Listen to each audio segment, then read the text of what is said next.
donde está actualmente, y manda un abrazo grande. Qué lindo escucharte, Manu, también, dice Beppo. El costo marginal cero, es que no entendemos nada sobre los vuelos, también nos dice Paula. El micro sale más barato y tarda menos, también te recomiendan. ¿Qué cosas? Ya están saliendo esas cuentas, que están muy bien. ¿Vale la pena ir a desayunar a Neuquén? Preguntan también, a ver si sirve. Bueno, un montón de comentarios muy empáticos con lo que te sucedió. Sí. Gracias al chat. Me imagino, espero que si alguien está en M650 escuchando, ¿no? Mande un audio y también un poco ¿cómo se dice? Se solidarice conmigo. Se solidarice, sí, un claro. mensajito ahí. Comprometa con esta causa. Exactamente, amigos. 1504. Y estamos también en una víspera de un nuevo aniversario de la última dictadura, ya 50 años. Sí, 50 años del último golpe cívico-militar que dejó un agujero en nuestra historia nacional y rompió también lo que podríamos hoy entender como el tejido social de la identidad de nuestra patria. Totalmente. Y entiendo que hay una vigilia en estos momentos, ¿no? Sí, hay una vigilia por la identidad en Plaza de Mayo, arranca a las 14 horas, ya arrancó en realidad hace una hora y se va a extender a lo largo de todo el día, va a seguir de la mano con la marcha que se va a hacer mañana en Plaza de Mayo, una marcha que se va a hacer en muchísimas plazas a lo largo del largo y ancho de nuestro país, que refresca la memoria por la verdad y la justicia en nuestro país y que es muy importante, como todos los años, conmemorar a todas las víctimas del genocidio que cruzó nuestra historia. Sí. Y estamos en una comunicación telefónica ahora en estos momentos.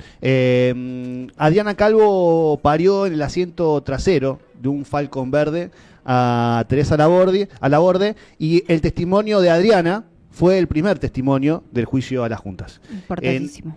En este momento estamos en comunicación con Teresa Laborde. Teresa, ¿cómo estás? Te saludan acá Mati Aromi, Manu Cardelle y Nu Aviar. Hola, ¿cómo están? ¿Cómo estás, acá Teresa? andamos en las vísperas de los 50 años. Sí. Gracias por el espacio. No, gracias a vos por la comunicación en una fecha ya tan importante. Teresa, lo que te quería consultar era un poco recorriendo la historia puntual. Tus padres no solo sobrevivieron a ese momento, sino que eligieron quedarse en el país para también dar su testimonio. ¿Qué pensás vos de esa decisión que tomaron ellos? Que fue muy valiente, y que cambió el curso de la historia de este país, porque si no hubiera sido por esos testimonios, las madres de Plaza de Mayo hubieran seguido siendo locas, las abuelas hubieran seguido buscando fantasmas, porque no había pruebas, porque el desaparecido no estaba, nadie lo había visto, y ellos tenían muchas pruebas, los habían visto, habían conversado, sabían su dirección, porque además cuando salieron, no solo declararon, sino que apenas salieron fueron a tocarle timbre o avisarle a cada madre que habían visto a su hijo y en dónde lo habían visto, o a su hija. Así que eso también fue muy valiente. Creo que arriesgaron mucho, que pusieron mucho el cuerpo y que salieron de su comodidad, básicamente, ¿no? Porque tenían mucho para perder, recién habían recuperado todo. Claro. Teresa, ¿cómo estás? Manuela Cardelle te saluda. Hola, Manuela. Te quería preguntar, yo considero que sos una militante por la memoria, hija de uno de los periodos más trágicos y violentos de nuestra historia nacional, y te quería preguntar explícitamente cómo podemos desarticular la violencia y el silenciamiento que hoy se intenta imponer desde la alta cúpula del gobierno nacional. Estos 50 años se están pegando fuerte, ¿no? Porque pareciera como que tendríamos que volver a empezar y a contar todo de nuevo y a volver a aportar datos, porque es increíble por la violencia que pasamos, todos los datos que hay de que los 30.000 desaparecidos no eran todos guerrilleros, no todos tiraron bombas, no todos militaban en un partido político. Mi mamá no militaba en ningún partido político, mi papá tampoco, eran profesores en la universidad. Y uno cuenta esta historia, que es la historia de todos, y de vuelta hay que aguantarse que te digan que se joda tu mamá por tirar bombas, montonera, repiten sin saber. Me parece que lo que hay que hacer es realmente un listado de las personas que ellos creen que faltan juzgar, porque te hablan de los montoneros, del ERP, bueno, que me digan quién está vivo. No sé quién está vivo. Firmenich, que está indultado, porque lo indultaron a Firmenich también, cuando indultaron a los militares. Ujú. No sé cuántos más quedan vivos, la verdad, porque los demás están todos desaparecidos. Y en todo caso, el grupo guerrillero que empezó antes, que el 24 de marzo de 1976, ya estaba reducido, aniquilado, no tenía poder de fuego. Ujú. Porque ese listado, a ver, bueno, ¿cuántas bombas pusieron? ¿Está bien? ¿A cuántos mataron? ¿Qué pasó con el que puso las bombas? ¿Lo juzgaron? No, lo desaparecieron. A él, a sus hermanos, a sus esposas, se robaron a sus hijos. ¿A quién queda? Me gustaría, en serio, preguntarles, ¿a quién les parece que queda por juzgar a ellos? Pues nosotros tenemos un listado enorme de militares con nombre y apellido, vivitos y coleando. Tenemos un listado con 800 centros clandestinos de detención. Dato mata relato. Claro. Hay que volver a sacar los datos otra vez, porque están falsificando la historia, no es una interpretación de la historia. Yo no tengo problema de hablar de los que tiraron bombas, pero no lo digan al pasar. Digan qué pasó con esos responsables. Están muertos, acribillados, desaparecidos. Ujú. No sé si quieren sacar los huesitos para juzgar los huesitos, buenísimo, porque vamos a saber dónde están. Ujú. Teresa, poniéndolo en contraposición con lo que acabas de decir, ¿no? Los torturadores, genocidas y apropiadores de tus padres, ¿fueron detenidos? No, Vergés, el que sacó la placenta a golpes a mi vieja, que me dejó rebotando más de una hora en el piso del Falcón Verde, cortó el cordón con un cuchillo de cocina sucio, después me dejó en una mesada, después, o sea, antes de la mesada me dejó en el auto, nos dejó en el auto, mi mamá seguía esposada, seguía vendada, más de 2 horas de noche, con frío, desnuda, siguió ejerciendo este doctor, entre comillas doctor, ¿no?, en una clínica obstétrica, en Quilmes, durante 20 años. Y así como Vergés, todos no solo fueron juzgados porque la sociedad se quedó con, metimos preso a Videla, que no está buenísimo, ¿no? Ujú. Porque fuimos la sociedad que gritó nunca más, y este juicio a la Junta fue porque estaba toda la gente en la calle. Ahí el héroe es colectivo. El héroe no fue el fiscal ni el fiscalito, como le decían ahorita, que ayer fue su cumpleaños. El héroe fue colectivo. No fueron presos, ni Vergés, ni los torturadores, ni el poder económico que subvencionó esos 800 centros de exterminio, porque Claro. los militares no hicieron una vaquita, eso pertenecía a un plan Cóndor Ujú. regional que tenía un objetivo económico de saqueo. Y ahora estamos viviendo lo mismo porque no se juzgó todo eso. Claro.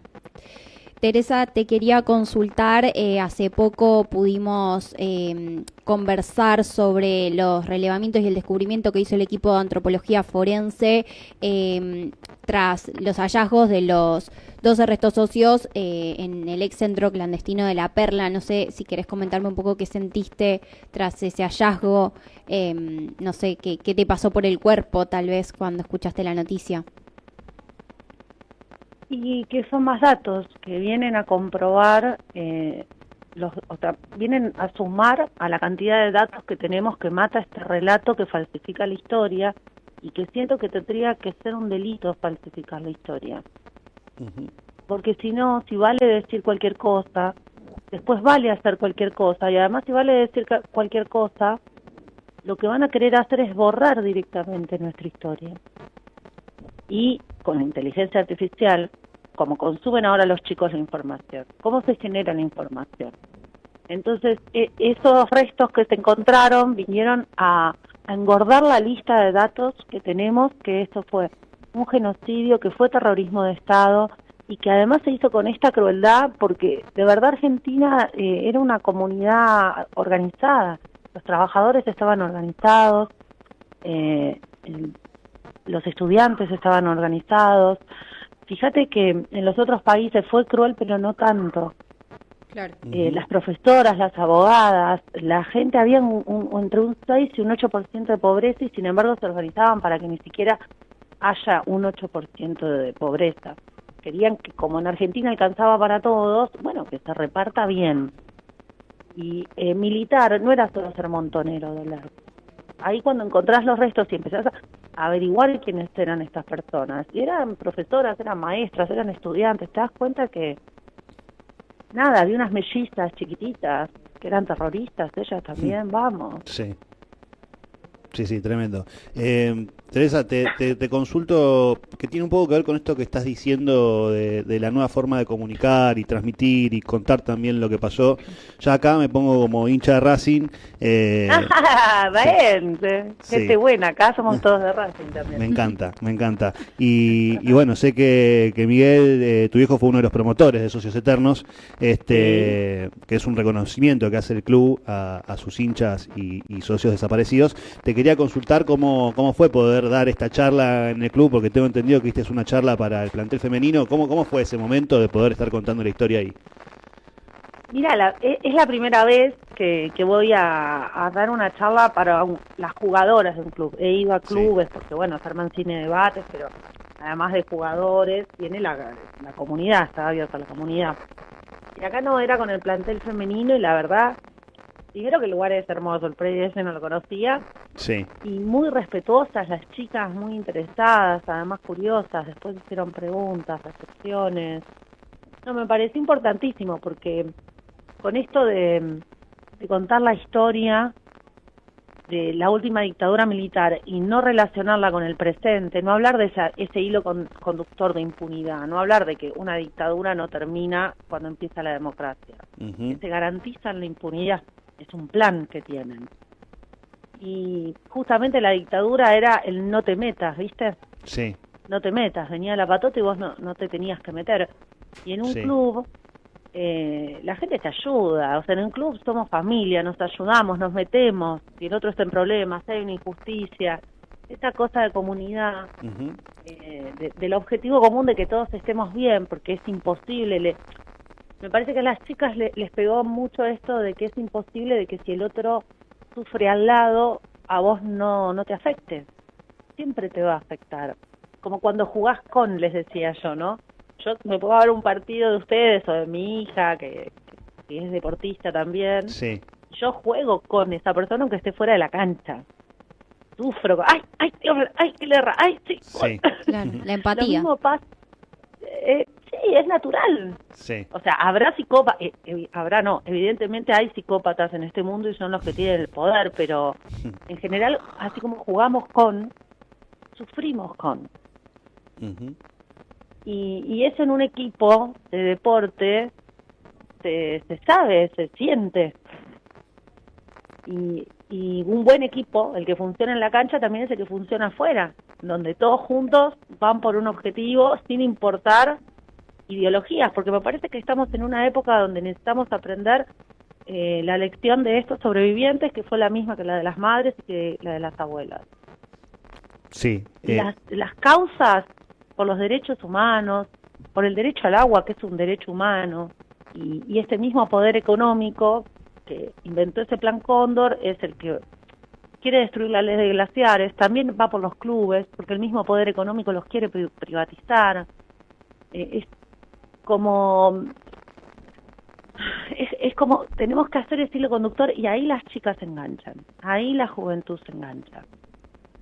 Nada, me encantó la verdad que la experiencia del deporte y esto de ir por el objetivo común, sea ganar el partido, sea que estemos bien, que nos divirtamos, que crezcamos, y no en la competencia, ¿no? Porque a veces las luchas se sectorizan porque parece que el objetivo es que tu partido permanezca, ¿viste? Y primero hay que poner la causa política, como hicieron las madres, las abuelas, los sobrevivientes, no importa, si eran peronistas, radicales, intransigentes, no importa. No importa. No hay personalismos, ¿no? Vamos por un objetivo común.